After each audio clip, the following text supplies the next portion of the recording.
Shalom and welcome to Temple Talk from Jerusalem, Israel. Rabbi Chaim Richman here together with Yitzchak Reuven. Today is the second day of the month of Shevat, 5780. That is to say, the 28th of January, 2020, and this week the Torah portion of Bo.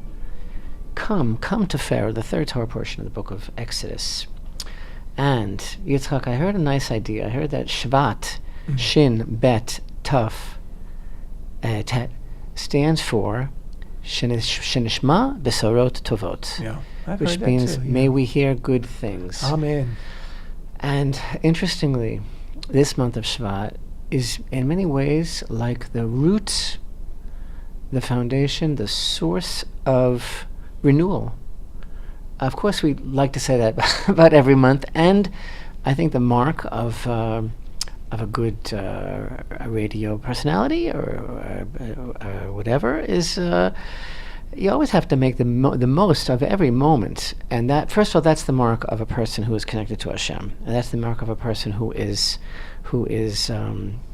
sensitive and plugged into the very fine frequencies and nuances of the Hebrew calendar. So yeah, whenever it is, we always manage to say this is the most important time of your life, this is the most important day. But the truth is that the month of Shevat is unique. Of course, it comes to its crescendo on the 15th of the month, when the moon is full.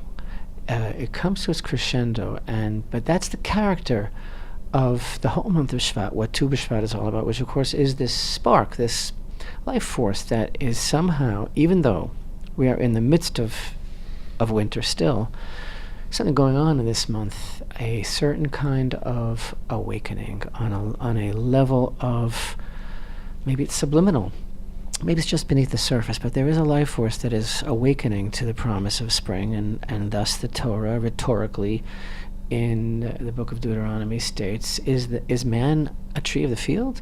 And in many ways we are likened to fruit trees bearing fruit, and that's the idea of the month of Shevat. It's like an opportunity to renew ourselves, to hear good things, and to lay our roots down and bear fruit.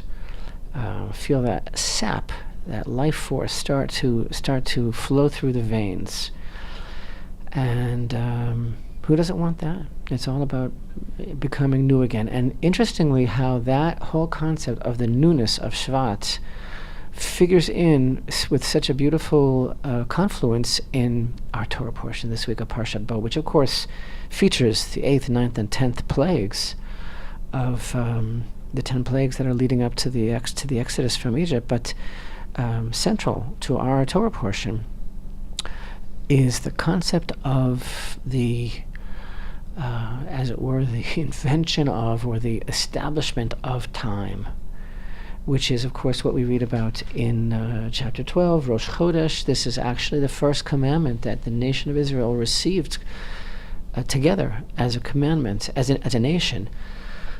The mitzvah of the sanctification of the new moon, it's talking, of course, about starting the year with the month of Nisan.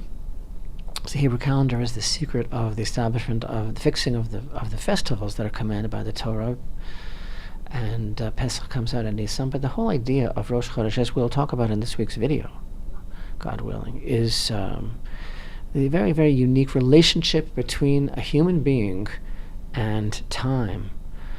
And it's really quite remarkable that this is the first mitzvah that was given, while yet in the dark dungeon of despair. What alliteration there.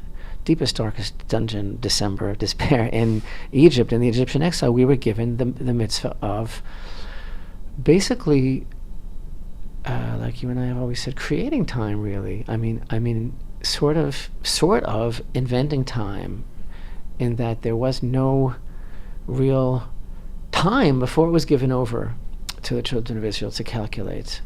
There was no time, and certainly as slaves bound to perform the will of someone else, you had no time. It was the time, if there was time, it wasn't yours. It was somebody else's time. You were just filling it.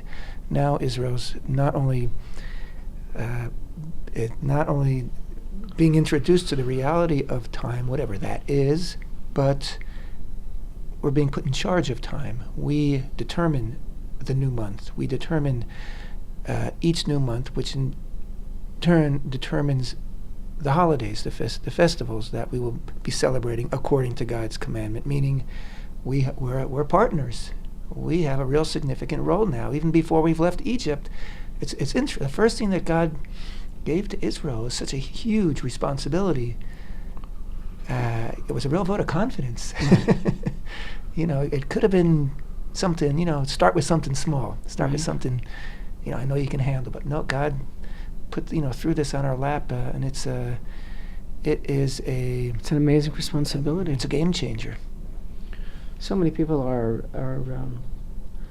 captives of time, consider themselves to be victims of time, really. But we are supposed to be masters of time. Anyway, it's time for me to make a little announcement, Yitzchak. Speaking of time and newness. Time has come, the Torah said. Time for me, exactly, talk about many things. Time has come for me to make an announcement to our listeners that this is actually my last Temple Talk together with you. After many, many years, I bid farewell to you, and I am going to be continuing my Torah outreach and educational projects in a different venue. You know what it's like? It's like when Hashem gives you the signal, like we are going to be learning about the camp of Israel traveling in the desert. When the pillar of cloud moves, it's time to move. And sometimes it's time to move on. And I'm going to be broadcasting and teaching within the framework of Jerusalem Lights. And our listeners can find me on RabbiRichman.com and under Rabbi Richman on YouTube, hopefully. And Yitzchak, we've had a lot of wonderful times together. We've had great times. We've had great Temple Talks, I hope. Yes, and we've done a lot of wonderful things together. We had the privilege and the merits to do a lot of things that most people don't get to do together. To do a lot of things, and I hope to have made an impact on what's happening here in the land of Israel. I think we've been players, and we've had our accomplishments, and God willing, we'll have things to do in the future as well. Amen. Amen. So I'm looking forward to continuing and being in touch with everyone. Anyone who would like more details, is looking for me, please find me on RabbiRichman.com. And I think this is the last episode of my being with you on Temple Talk. I think you're continuing Temple Talk. I'm definitely continuing Temple Talk. Rabbi, I wish you success and health and happiness and all good things for you, starting from yesterday. And it's been great. It's been great. You gave me a call some 15 years ago and said, Yitzchak, I have an offer for you. And I remember, I think you woke me up. It was late at night. I think you were dozing off in the chair. And I thought it was some kind of crank call. And I said, who is this? I think I probably slammed down the phone. At the time, we had phones that you could slam down. Right. The old cord phones. The rotary phones, and I think that making that offer was the least I could do, considering that you saved my life when we were back together in the Army back in 1989. A lot of our listeners were probably not even born yet when you saved my life in the Army. Yeah, but that's ancient history. We don't have to go all the way all that far back. But it's been great. It's been a real adventure, and I hope that the adventure continues for each of us separately.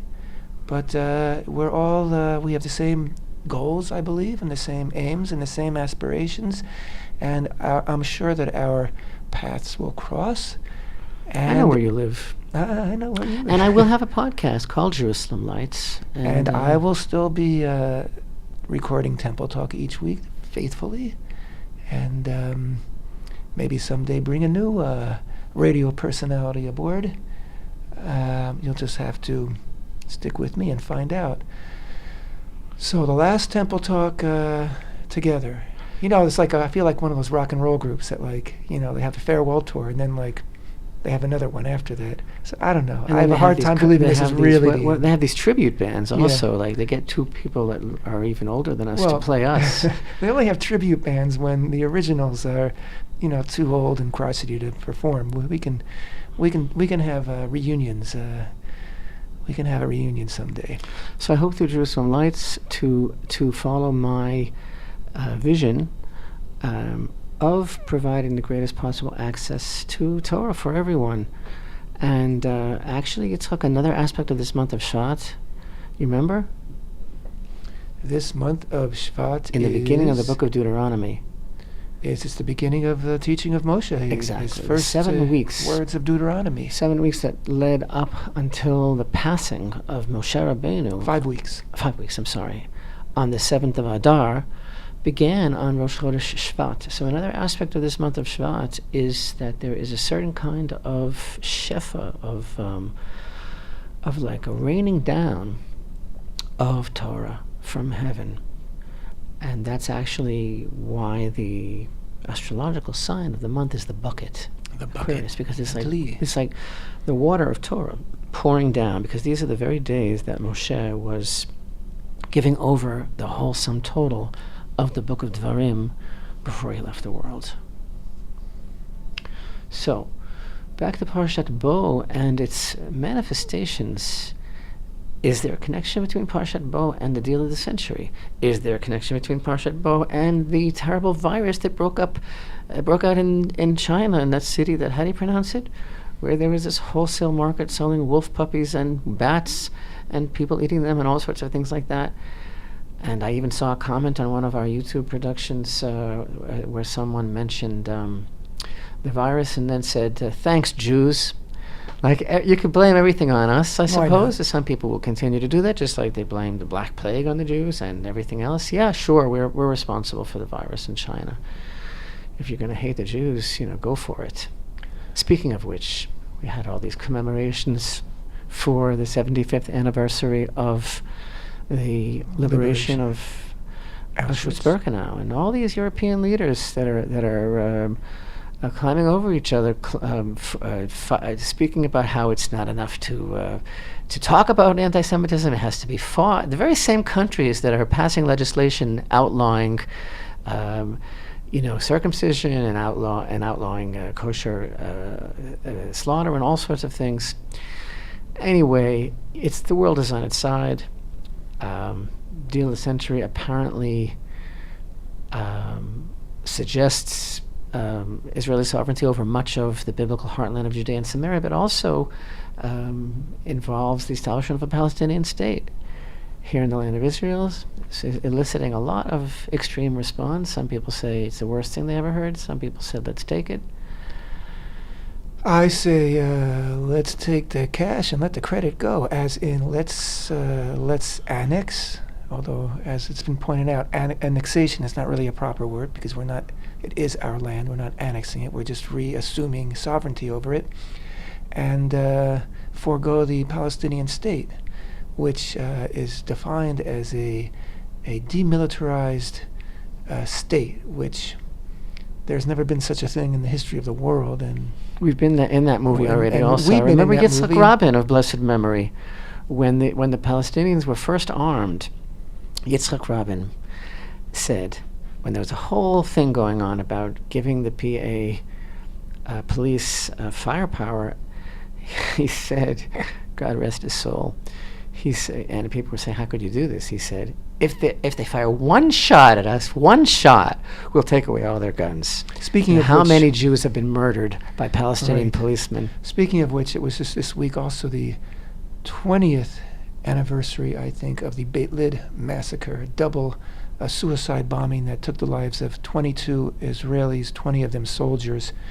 And I saw a report on it the other day, and they had Rabin's response to it, a speech saying, obviously they went after Israelis and obviously they went after soldiers, but the thing they really want to kill is the chance for peace. And this, of course, was, this was very connected to this week's Parsha, because, one of the questions that comes up when we're studying the Exodus, the 10 plagues, is at one point God says to Moshe, I'm gonna harden Pharaoh's heart. I'm gonna make him stubborn. And during the 10 plagues, sometimes it says that Pharaoh hardened his own heart, and sometimes it says that God did. And what's that all about? And the fact of the matter is that we know, many, many, many situations in life, and Oslo is one of the most obvious, that when people make a wrong decision, a self-destructive decision, they get entrenched in it, and they lose their own ability to see the light and to change their mind. I mean, as people were being blown to smithereens, the peace camp here in Israel dug in deeper and deeper, saying that just proves that we're right. That just proves that we got to go the distance. And I remember various leaders, like, again, rest in peace, Yitzchak, Reuven, Shimon Peres. I remember all these people. Every time somebody was brutally murdered, I remember them saying that they're a korban, a sacrifice for peace. Right. As if that even is supposed to even make sense. Right, like, it doesn't into make a cult. sense. It turned into a cult, a death cult that, aspired allegedly toward peace. Anyway, that's my takeaway from I'll tell you another. I'll see you and raise you. I'll tell you another place where I think you see an intimation of what's going on is right here, where Hashem says in chapter 12 in our Torah portion, I shall go through the land of Egypt on this night, and I shall strike every firstborn in the land of Egypt, from man to beast, and against all the gods of Egypt I shall mete out punishment. I am Hashem. The blood shall be a sign for you upon the houses where you are. When I shall see the blood, and I shall pass over you, there shall not be a plague of destruction upon you when I strike in the land of Egypt. And another question that many people don't understand is like, what? Hashem doesn't need Waze. He doesn't need GPS. He didn't need a plaque on every house, so here dwells a Jew. And the secret is, according to my understanding, that the blood was not at all on the outside of the doorpost, but was on the inside. And it was for the Jews themselves to see and be reminded and, look up towards heaven. It's like when after Yetziat Mitzrayim, when we were attacked by Amalek and Moshe held his hands up and they became heavy, they had to be supported by Aaron and Hur, and the sages ask, what? Do Moshe's hands do war? Is Moshe's hands that do the battle? But no, every time the children of Israel looked at Moshe, reaching heavenward, and they were reminded of Hashem, then they got revitalized. And you know what? Our problem has always been consistently, it's our own negative self-image. It's our own self-destruct mechanism. It's our own feeling of inadequacy. It's a distinct trait. It's a distinct trait, and I think it's being addressed already at this point in Yetziat Mitzrayim, where Hashem is saying, tighten it. Like, what is the expression? Suck it in. Suck it up. Like, this is it. It's just another idea in this whole motif of. The Exodus motif is the idea of here also in our parsha of taking the lamb 3 days before, right? Taking the lamb 4 days before, on the 10th of Nisan, taking it. We've spoken about this. Remember taking the lamb in, right? Speak to the entire assembly of Israel, saying, on the 10th of this month, they shall take for themselves each man a lamb or a kid for each father's house, a lamb or a kid for the household, right? In other words, the offering, the Pesach offering, was brought on the afternoon of the 14th of Nisan, but the commandment was to actually bring the lamb into the house on the 10th. Right. And that lamb, in a very, very deep teaching of our sages, was tied to the bedpost, where you might want to run under the covers and escape. Like your safest place is under the covers in bed.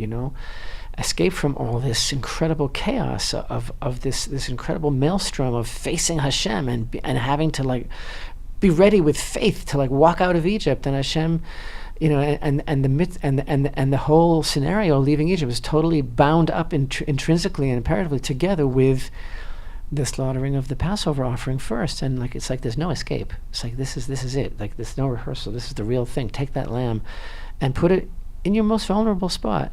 Put it right next to your bed and look at it, and this is really happening. I'm really with you. Like internalize that. And so too, the blood was on the doorpost for them to see and realize it's, yes, it's a message for them, like Hashem is going to take care of you, but like you have to really, really be ready to go with that. And it's the same thing now. It's the same thing with the ridiculous, what is it, third take of the elections? It feels like fifth take.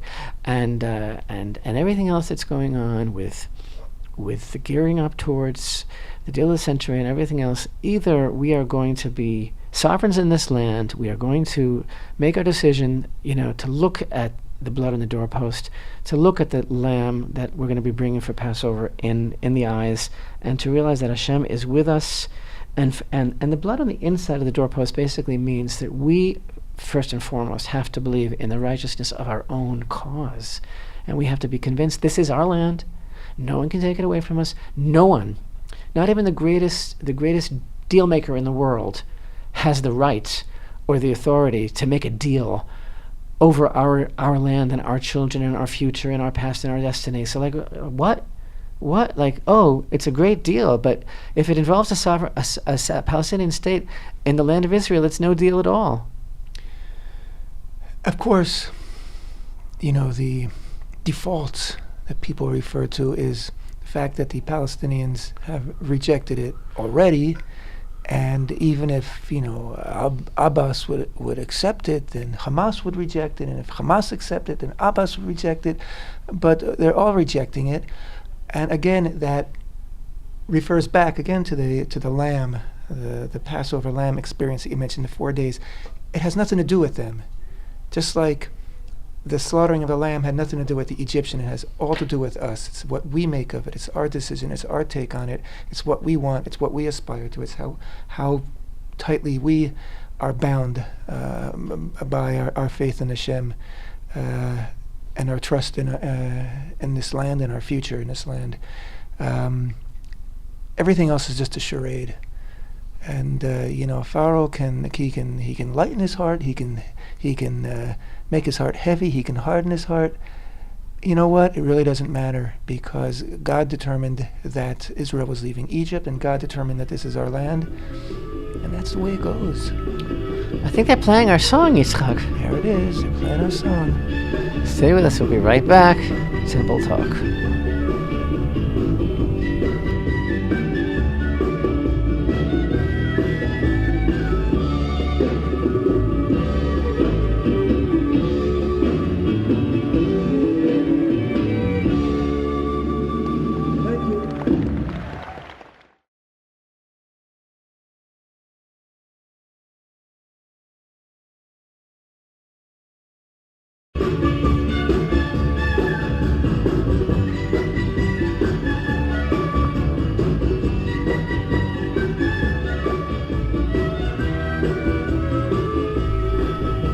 Shalom and welcome back to Temple Talk. This is Yitzchak Reuven with Rabbi Chaim Richman here in Jerusalem, Israel. Today is the second day of the month of Shevat, 5780, the 28th of January 2020. This coming Shabbat we read Parashat Bo. Come to Pharaoh. God tells Moshe, come to Pharaoh and say, this is it. 3 more plagues.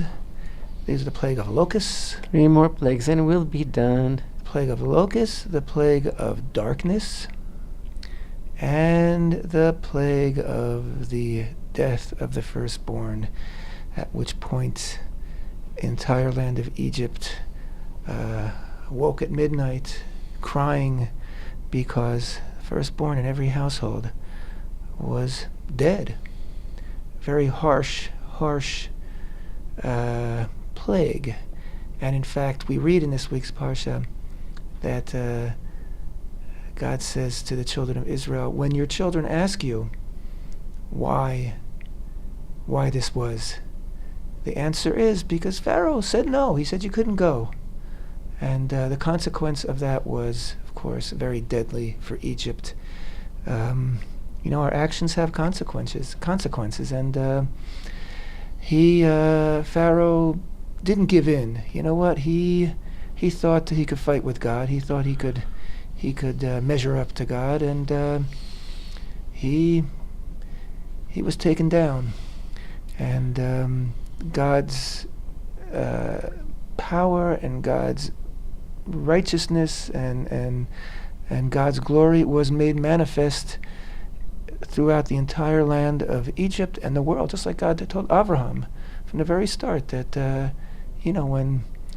when your children leave Egypt, the whole world's going to know, and the whole world's going to recognize that there is a God in the world and that I am that God. And in that regard, it's not just about the nation of Israel, the newborn nation of Israel, but it's really about humanity, that humanity got the wake-up call. And but I'm not so sure if the plagues were more for Egypt, and for the world, or more for Israel to witness and to understand. And of course, each plague is like a world. I mean, there's so much to learn. There's so many incredible details about how this all worked and why these particular manifestations of supernature and why God bent it out of shape with these particular things. It's really quite a fascinating study. And of course, on the level of what it all represents, I mean, it's like Pharaoh, again, he was introduced to us as saying that he doesn't know who God is. He never heard of him. right. And what's more, I'm not going to let you go. So he is the man. Mm-hmm. He's the establishment. He is basically the total personification of control, of the desire to control. And as we read in last week's Torah, in Ezekiel, he was the Nile god, right? He's the great crocodile that would crouch in the Nile and say, I created it. He runs the world. And so, I think one level of message for every person is this manifestation, this demonstration of the fact that no person can be in control of another person, not even of himself, and that it's Hashem's world. Again, there's just so many reverberations of what this all means, like you say, for all of humanity. And again, even on Friday night, in the holiest moment of the week, in Kiddush, when we hallow, we sanctify the day of the Sabbath, which is like the cornerstone of all Jewish faith, the cornerstone of creation, that Hashem created the world in 6 days and rested on the seventh, because of course, the whole idea of Shabbat doesn't just mean that once upon a time Hashem did that, but that He's constantly renewing creation every week, that it's all new, that He's totally involved with life, with the universe, that it's all happening now, that He's recreating all the time. But in Kiddush, on Friday night, we say that this whole thing of keeping Shabbat is actually a remembrance of the going out of Egypt, a memorial for the going out of Egypt. And it's like they're like twin concepts, that Hashem created the world and continues to create it, and that He took us out of Egypt. And of course, like you said, His take us out of Egypt was the testimony to the whole world. The whole world was aware of it. But again, doesn't it always all boil back down to Israel, and whether or not we see it and we appreciate it, and whether or not we internalize it? And I gave the example of the doorpost. Gave the example of the lamb tied up to the bed. Of course, the most stark and very, very a traumatic reminder of the conundrum of Israel's lack of self-confidence in this parsha is none other than the fact that Chamushim left Egypt, as our sages deduce from the verses, that only 1/5 of the entire population of the nation actually came out of Egypt. I can't even say it. It's devastating, but yet it's the truth, so we'll have to say it, right? It's so hard to say it, but our sages teach that 4/5 of the nation of Israel perished in the plague of darkness. At least Hashem had mercy and did it under cover of darkness, so that it wouldn't be a desecration of His name for all the Egyptians to see that that the Jews are dying. But yeah, 1/5 of the Israelites left Egypt because the rest, what, Yitzchak? What? They didn't believe that it was going to happen? Or more chillingly and more of a damning indictment, apparently what our sages are really saying is that they didn't want to go. They didn't want to go. They wanted to stay. Can you imagine, after everything that we've learned about the and I can't call it anything less, the killing machine of Egypt? Can you imagine? I can't imagine that many Jews had positions like Edgar G. Robinson in the Ten Commandments, like Dathan. I can't imagine that many were well off or had aristocratic positions, where they were exempt from the work. It was an organized Auschwitz is what it was. Babies were being murdered. The Jews were being worked to death. They were being denied a basic human existence, and it was organized genocide. And yet, 4/5 did not want to leave. Yeah. And that is kind of a scary reminder of this issue that we seem to have throughout. I mean, if the Egyptian exile was a template of exile and of this kind of, like, I don't know, siege mentality, this kind of thing that we go through as a people, I mean, what now? What now regarding the exile that much of the nation is in? Talking about now, the present day? Yeah. Yeah, now the present day, and there's troubles around the world as anti-Semitism and violence against Jews is on the rise, and yet any suggestion of making aliyah, of coming to Israel, is usually very gruffly and summarily dismissed as, you don't know, you can't tell us, you don't understand. And again, not to imply that there's no difficulties here in Israel or even safety concerns. Obviously there are, and I think that there are much worse, much more severe and imminent safety concerns for the Jewish people here in Israel than there are abroad. But that has nothing to do with the fact that this is happily our home and where we belong. And wouldn't you do anything to protect your home? I mean, yeah, okay. So if someone's coming to kill you in your home, you're going to take action. You're not going to not be home. So, like, what's the point of saying, well, it's dangerous in Israel also? Yeah, obviously it is, but this is where we were commanded to be. This is where we belong. This is where Jewish destiny has meaning and unfolds, and elsewhere it has no real significance other than to continue the punishment of the exile. So, these are far-reaching life lessons from the template of the Egyptian exile, is all I'm trying to say. Absolutely. So we end up this week's parsha as we're walking out, and what lies ahead, nobody knows. That's the other aspect of this tremendous emunah, tremendous faith that Israel placed in Hashem at this time. Seriously, actually, God said, I'm going to take you to a land that I promised, but did anybody really know what was going to happen the next day? I mean, they didn't even have enough food for beyond the Passover meal. So they're heading out into a desert. They get to a place where they travel 3 days without water. Then they get to a place where the water is bitter. And again, that's we don't want to give it all away, but the next 4 books, including Exodus, that's what our story is about. The hardships in the desert. It wasn't easy. It wasn't a picnic. It wasn't a walk in the park. You mentioned that about the end of the parsha, like walking out to like a brave new world. Mm-hmm. Interestingly, I find the very, very end of the parsha is the mitzvah of tefillin. Right? The parsha concludes with, and it shall be a sign upon your arm and an ornament between your eyes, for with a strong hand Hashem removed us from Egypt. This is one of the kavanot, one of the actual intentions that a person is supposed to have in mind while wearing the tefillin is Yetziat Mitzrayim, that Hashem took us out of Egypt. And the commandment of tefillin is so interesting.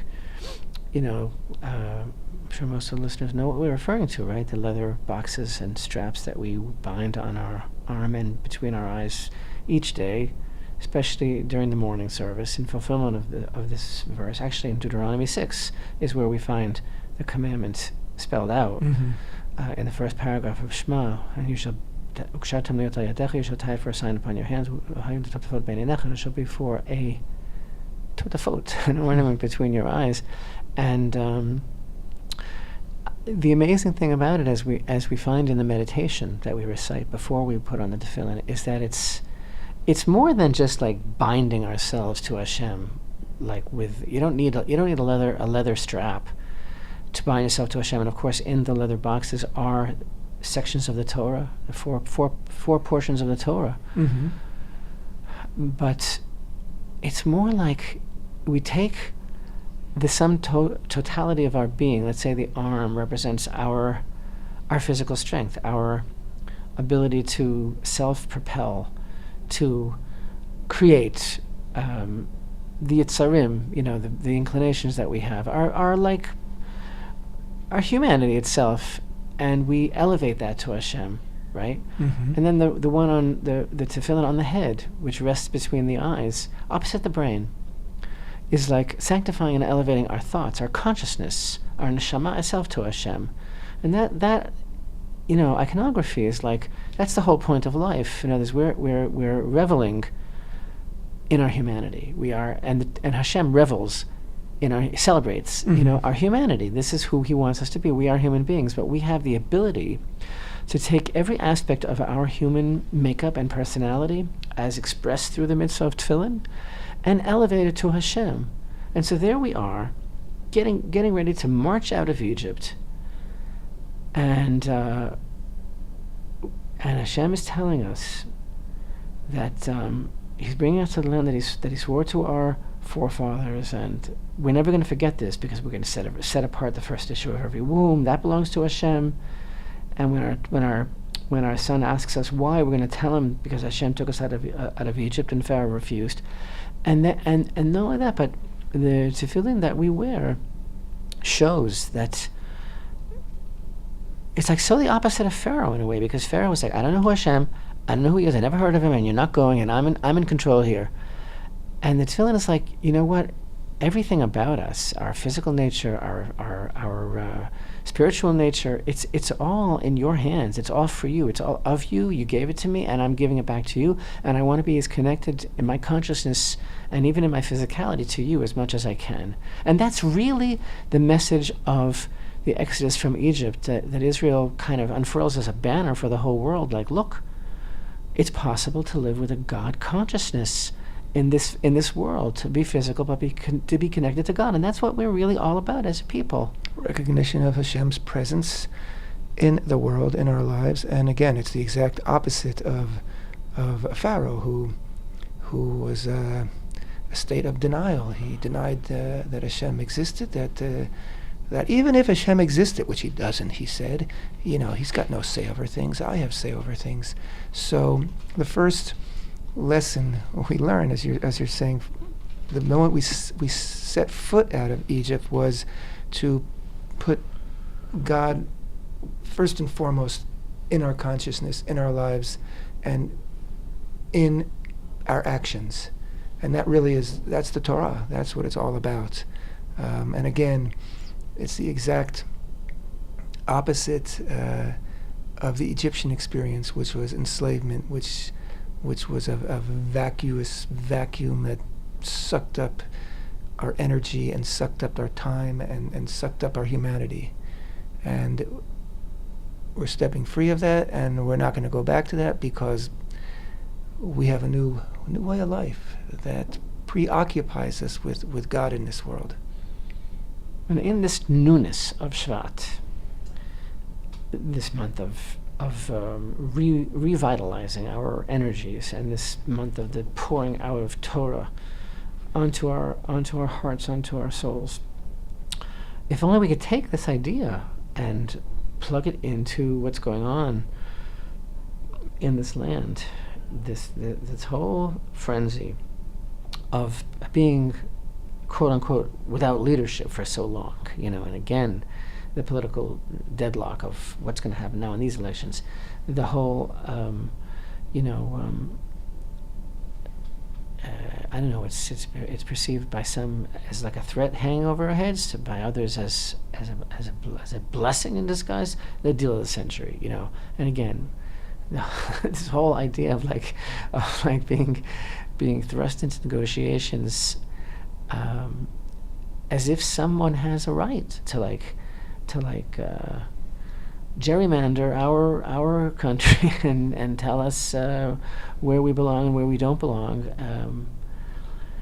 it's all just, these are like patterns in time that just seem to repeat themselves while we are just kind of like spectators. But we're not supposed to be spectators. We're supposed to be marching out of all of this. You know, even before President Trump revealed the details of his deal of the century, the issue of applying sovereignty to the Jordan Valley and to other areas of the land of Israel, even now, even before the upcoming elections, do it now. You know, the opportunity is here. The things are lining up, and the United States will support us, and that's all we need. You know, as the thinking goes, and there are politicians and pundits who are saying, you know what? It's been 52 years since we took over this land, liberated this land in the '67 war. Why all of a sudden are you rushing to apply sovereignty? Like, what's the big rush now? All of a sudden you need to do it?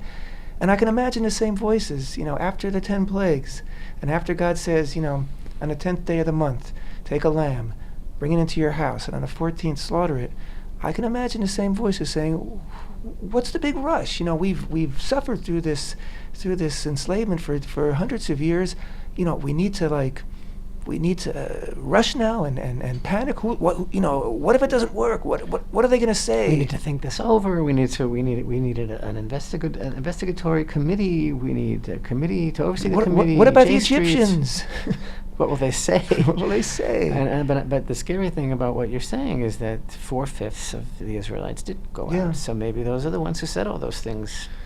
Yeah, I imagine so. They're the ones who said there's no reason to leave. We're going to leave without our bread rising. Come on, that's ridiculous. Right. So when God creates the opportunity, you don't pass it by. So I'm going to take that opportunity, Yitzchak, to say that I have immensely enjoyed co-hosting Temple Talk with you for these many hundreds of episodes. For how many years? Whoa, I think it's probably close to 15 years. And I have been privileged to have served the Temple Institute for 30 years. And now I am going to follow Hashem in the direction that He is leading me. I remember, Rabbi, 15 years ago when we first started broadcasting Temple Talk, we would get in a bus and go to Beit El, where the Arutz Sheva studio is located. And we would record it live. And record it and then get back on a bus, come back. And then I think a year or so later we purchased some equipment so we could record in our own office, set up our own studio. And it's been a blast. It's been a great time. And I will miss your company and accompaniment and leading role in Temple Talk. Oh, gosh. And with the help of God, I will continue, and we'll have many exciting Temple Talks in the future. And yes, you have, you are a major part of the Temple Institute. You have been part of the Temple Institute since its inception, and you will be sorely missed. But again, I know that you have a path set before you. A calling. And I wish you success and fulfillment. And you, my friend, as well. And now that we have gone through the emotional aspect of our broadcast, we still have another minute and a half, Rabbi. So, what can we say in this last minute and a half that we haven't said in the last 15 years, except that it's good to get out of Egypt?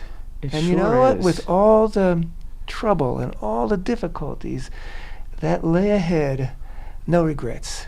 I don't ever want to set foot back in Egypt again, in that institution of enslavement and of living in a land that doesn't belong to us, and of being someone else's servant, and having to fight, the ways and the customs and the influence of someone else's culture, when we can be right here in the land God promised for us and Couldn't have set said it aside better. for us.